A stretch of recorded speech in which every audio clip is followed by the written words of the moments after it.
Today, my topic is actually one of my favorite ones. Um, as you probably know, I was raised Mormon, and there are some things about Mormonism that I don't agree with, but there are things I very much do agree with. And one of them is that uh, there is a Mormon saying that the reason for existing men are that they might have joy, it says. And it means humans, of course, but it says men because that's what they say. Humans are that they might have joy. I remember thinking as a teenager when I'd lost all belief in everything, I think I'm willing to throw in my lot with that statement because joy, like beauty, is its own excuse for being. And if I can experience it, I'm good. I'm good to go. And so I always try to live that way. But recently I kind of lost my joy. I misplaced it, really. It's not like something terrible happened. What happened was really simple. I was doing a lot of things that brought me joy. And I thought, well, this is the way to joy. So I did them harder. And if you do things too much, a strength becomes a weakness. A strength exaggerated becomes a weakness. So I loved going out and walking in the woods, and I loved painting cityscapes, and I loved working on this community and on the coaching that we do. And oh yeah, I took on a few new coaching people that I just absolutely adore. And I thought, this is the way to happiness. I'll do it more. And I got tired because the point of joy is not to give you a mechanism and just have you ride that thing as fast as it goes. The point of joy is that it's a balancing place for the psyche, for the soul, for the body, and finding that place of balance and following it wherever it goes is the way to stay in a place where life feels deeply, deeply meaningful. So let me define this. Joy is not the same as happiness. Yeah. Happiness is what you feel when something you do succeeds, or when you get well from an illness, or someone you love comes back from far away, or whatever. And happiness is wonderful. And I want you to have as much of it as you possibly can. But joy is something deep, deep down.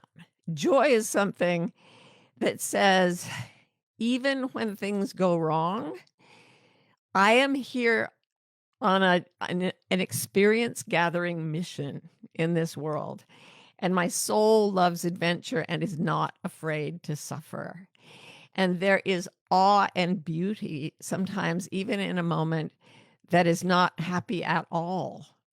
There is, to give a fairly trivial example, I was talking the other day to somebody about beloved pets and helping them transition when they're sick and old and have no quality of life.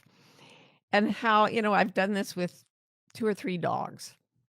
And I was with each one, when the vet came to do the final deed, I was just an absolute mess, sobbing. But there's no badness in an animal, right? There's nothing but purity in the relationship you have with your pet. So as I held my dogs and petted them and talked to them as they passed away, there was not happiness, but there was deep, deep, powerful love, gratitude, awe that they had come into this physical form at all, and that we had known each other as spirits together in this physical reality. There was a depth to that relationship that I call joy. So it's much more intense and much more subtle than happiness. I love the poem by Jack Gilbert called A Brief for the Defense. And he talks about the suffering in the world and how horrible things can be. And if they're not suffering from one thing, people are suffering from another. And then he talks about how even in the terrible places, people are finding reasons to laugh. Children are finding places to play. And that instinct, he says, is telling us how to live.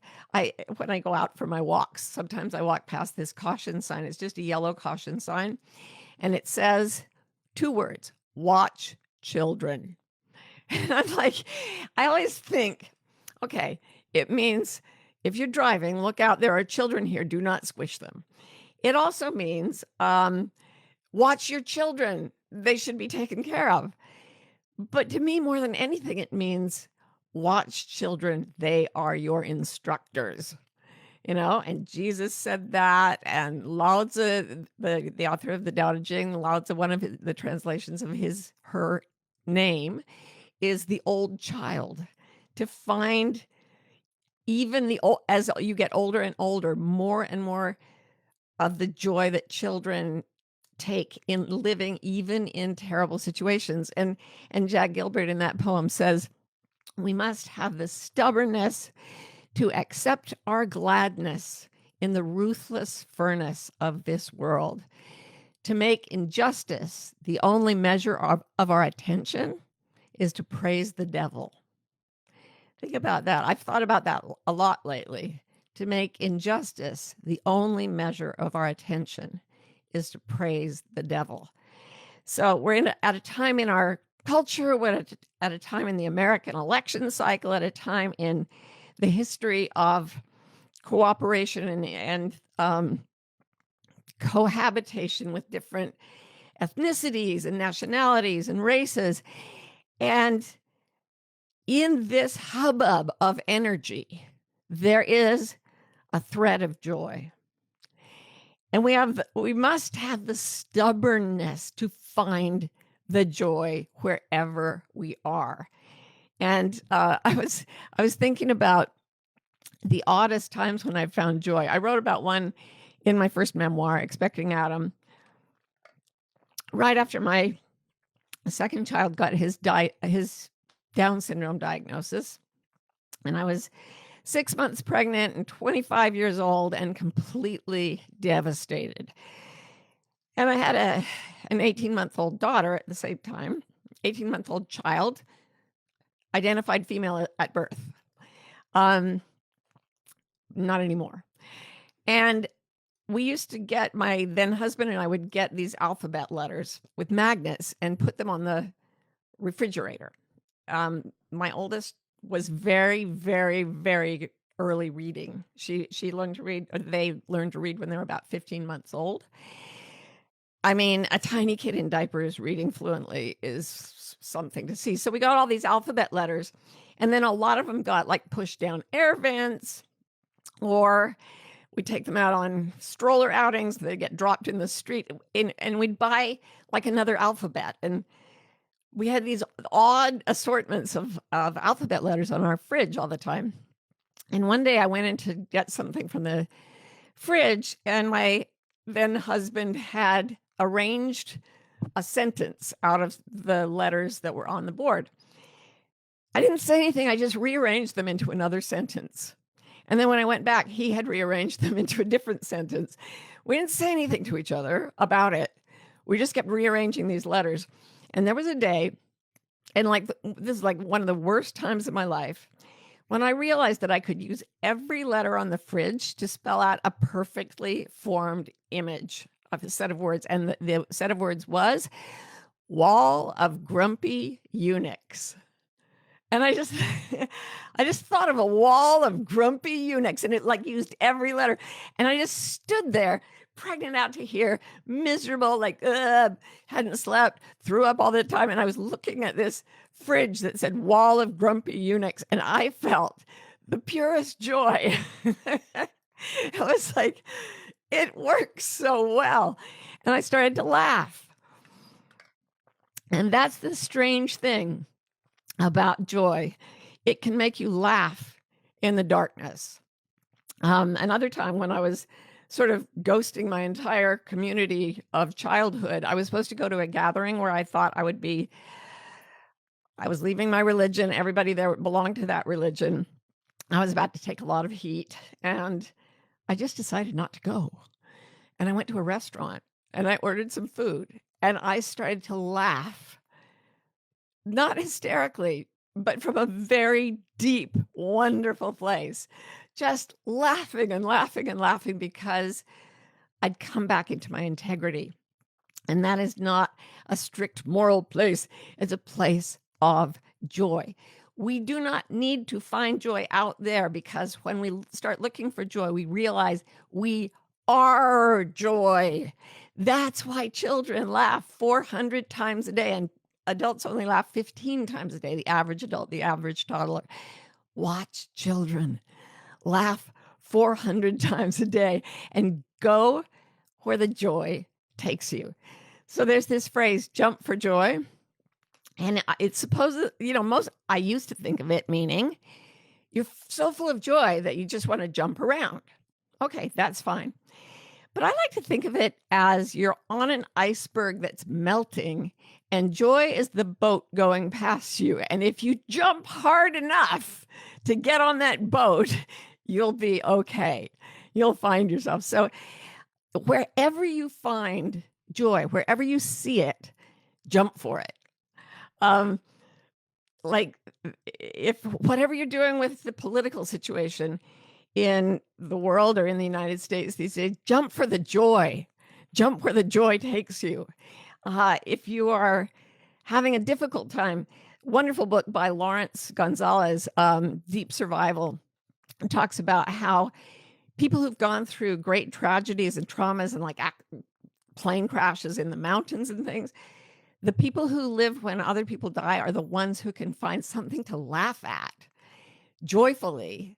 I mean, I know it sounds grotesque, but if you watch a movie, an adventure movie, one thing you'll see over and over is the heroes joke. They laugh. They find joy. They have the stubbornness to accept their gladness in the ruthless furnace of this world. And here's the thing. That's what gets you through this world, because it tells you you are not of this world. It is something more lasting, more wise, more powerful, more loving, more infinite, more kind than your physical experience could ever be. It is transcendence. Joy is transcendence into a different level of consciousness. So jump for joy wherever you see it. Just take a real running jump. And now let's do our meditation, and then I'll take some questions. So today we're going to do if you're new to to this podcast, to the Gathering Room, we do this meditation by request every single week. And it starts with a Princeton brain researcher's strange and wondrous question. Can I imagine the distance between my eyes? So ask yourself that question, get comfortable. And you don't have to answer the question. Just ask, can I imagine the distance between my eyes?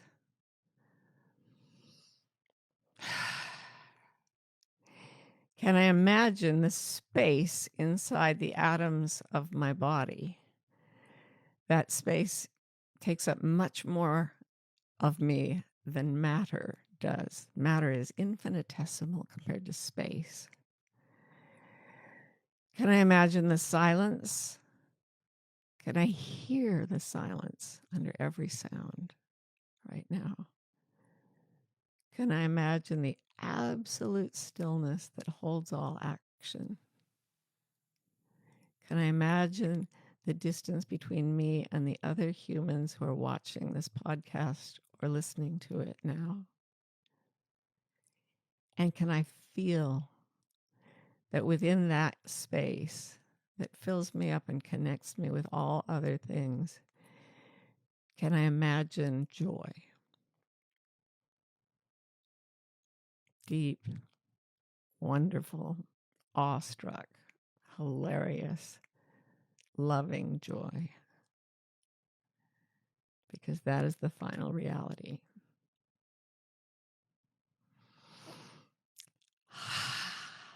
Thanks, people. That feels delicious. It's like a little bath of energy every time. All right, so let's go to some questions. Taylorley says, "Hi, Martha. I've always wanted to ask you this. When can you tell when you meet someone who's in integrity?"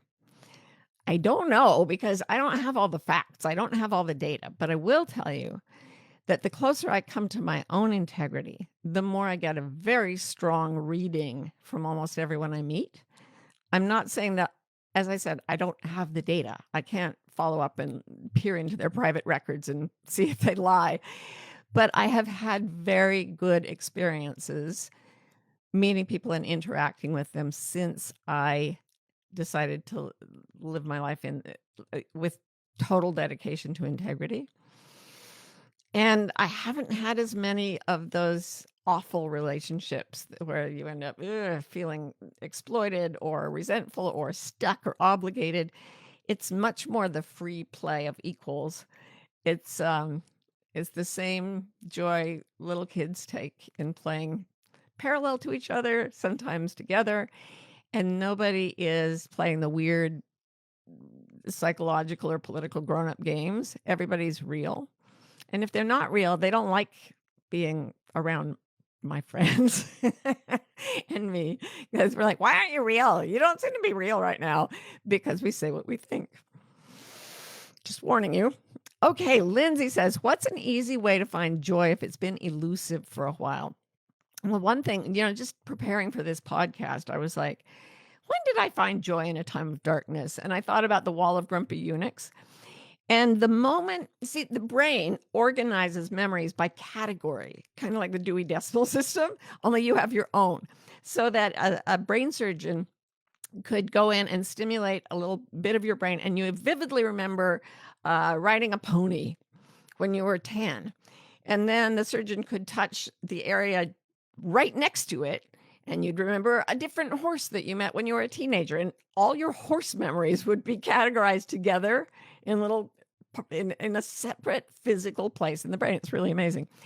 So once you find your way to a memory of joy in a difficult time, or you can look around yourself right now for glimmers, Deb Dana's term glimmers, things that trigger the memory of good things, of joyful things.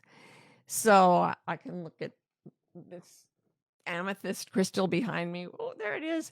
Or the little candles in the round the little round candles there. They were both given to me by people I dearly love, and so both of them cause this little lilt of joy. And I can remember that even if I'm having a hard day. But it's gold if you can find one moment in your memory of joy in a hard time. And you can get movies and read books where people are having a hard time, and they do that deep survival humor. I just saw for the second time the movie The Perfect Storm. That's a brilliant book by Sebastian Junger. Oh, it's so good. And he talks about these Coast Guard rescue swimmers and how Sebastian Junger was a journalist, right? So these Coast Guard sports or rescue divers would jump out of helicopters in hurricanes with waves that were so tall that they might fall 50 feet or they might fall 150 feet in pitch darkness to try to rescue people. And in order to do that job, they had to be joking all the time. They lived in a place of joyful humor in this terrible, dangerous occupation. So it's not in the movie. You have to read the book to get that. But go to any example of people who have been strong in a time of real difficulty, and you'll find that character trait of like latching on to joy and just refusing, having the stubbornness to accept their gladness in the ruthless furnace of this world. And then you can sort of jump for that joy and ride with them on their energy. I wish you joy right now, honey. Michelle in Magenta says, I'm in the midst of a lot of trauma, and I know that joy is critical to keep me moving forward. At the same time, it seems foolhardy. How do I best listen to the wisdom of pursuing it? Just think of joy as the deepest friend you could ever have.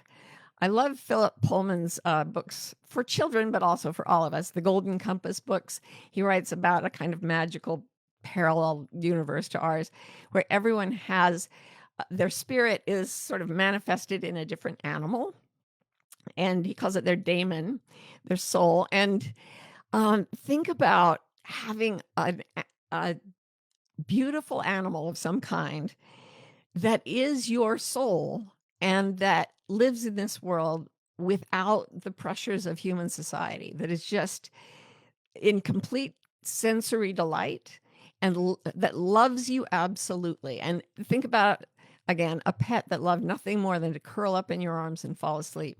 And it wouldn't matter what was going on in the world. That creature was just pure love, pure joy. And that helps us through trauma to find that sweetness. Remember, it's not the same as happiness. It's a sweetness. It's a steadiness that says, in our essence, we'll be okay. And when you're cuddling your cat or dog or gerbil or whatever it is, I'm not sure gerbils would really do it for me, but you can be with your horse. You can be with any horse, frankly. The creatures around us have it, and children have it. Watch them. Watch them. So, How's Daisy says, what about binge eating that brings me joy only temporarily? So that's not joy at all. That is, it's a sensory pleasure that it momentarily helps you forget that you are not in contact with your joy. And I remember I used to have terrible binge eating problems. And I remember when I started sorting through my psychological junk. And I remember the day when I opened the fridge and looked at the food inside and thought, I'm not hungry, I'm lonely. And I just stood there going, it's not going to work anymore. Ah, damn it. I could eat everything in there and I'd still know that I'm lonely, not hungry. And I shut the fridge and I walked away. And it wasn't like I've been perfect ever since. But really, whatever it is that you're using as a sensation to blot out the lack of joy, you have my full approval unless you're doing something illegal or something that harms another person. It's just that it doesn't work very well. And then you come out of it and you're still not in touch with your joy. And the pain that sends us into those repeated activities that blot out our suffering, that very pain is meant to direct us into joy, into finding anything that we can feel joyful about. So it keeps us from our real work. Any form of addiction keeps us from our real work, which is to find joy and hang on to it, and to return and return and return to it. Good luck, How's Daisy. Earth for a Pillow says, how do you access joy when the people you live with are sad? That is a really, really good question. First thing, I don't remember who said this, but you can't be sad enough to make a sad person happy. So being sad with them and for them as solidarity, it shows compassion, but it doesn't really work. It doesn't help anybody out of sadness. So one thing, whenever people ask me about what do you do in a group of people, I always think of this bathroom in a house I lived in. The bathroom was completely pink. The tiles were pink. The rug was pink. The ceiling was pink. Everything was pink. It was like walking into an open mouth, this tiny little pink bathroom. But I went there all the time to be alone.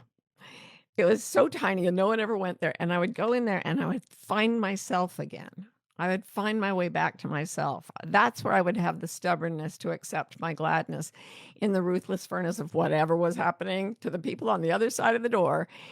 And I would do the kinds of things I'm doing with you now. I just relentlessly keep hammering away, looking for peace, for freedom, for delight, and for compassion. Self-compassion, compassion for others. And then you tuck that into yourself like a little warm live coal. You'll be the person in the village who gets to carry the smoldering coal from which the fires are always lit.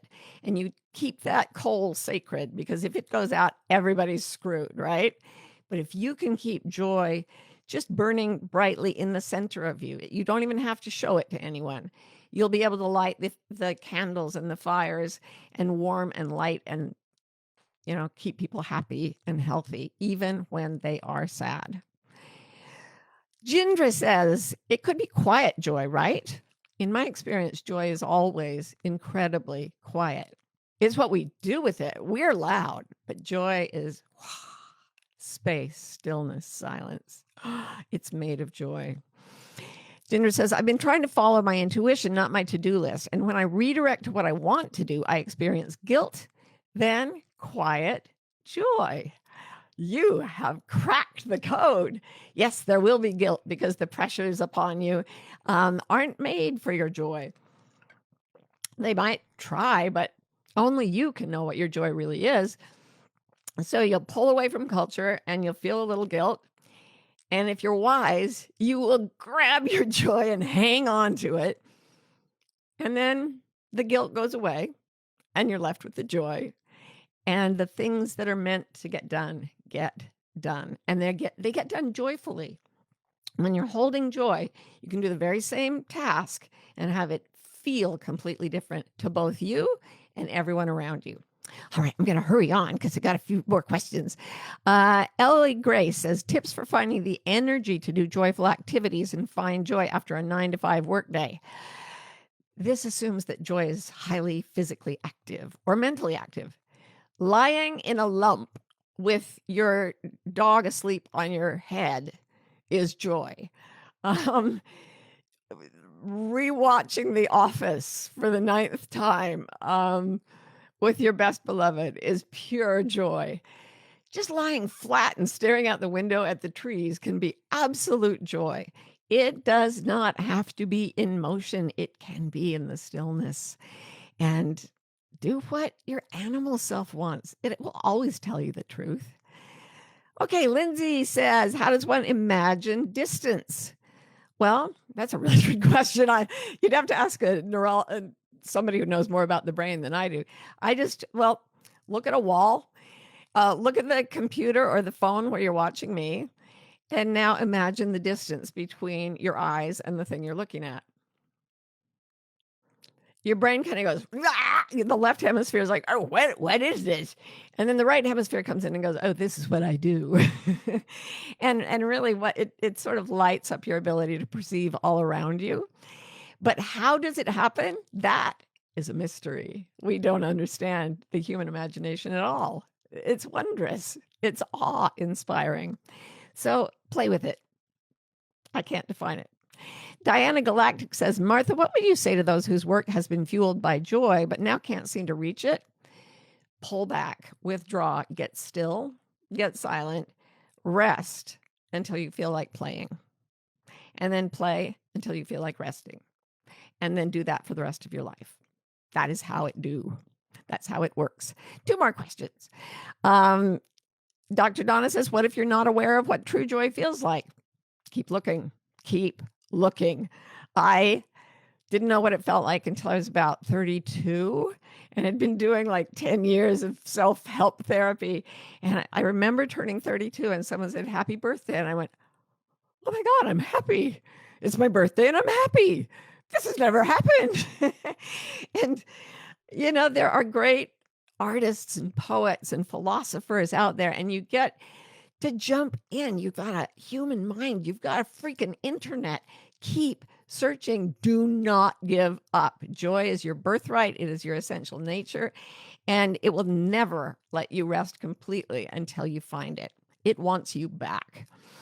And finally, Catherine says, what about the dopamine hits I get from checking things off my to-do list, but staying up late and then feeling less than joyful the next morning because I'm exhausted? Step back from the to-do list, find joy at the very top, get still and get quiet. And as you go through the tasks, notice when you start to feel less joyful. That's how I just lost my joy. I had so many joyful things to do and I did them all a bit too much and the joy went out of it. And I was like, oh no, I've lost it. But then I rested for a couple days as much as I could and oh, it's back. Here it is again. because it never went anywhere. It was I was the one who wandered away, as Rumi said. You were the one who wandered away into the darkness. The light never goes anywhere. You are joy. You are that light. And you are the wonderful friends I love in the gathering room. So come join our tribe in whatever way we have. Coaching, communities, whatever. There are ways that we can get together and share our joy. And guess what? The effect is not additive, it's multiplicative. Go look that up if you don't know what I mean, because that's what joy does. I love you, and you bring me great joy. And I'll see you again next week on the Gathering Room. Bye.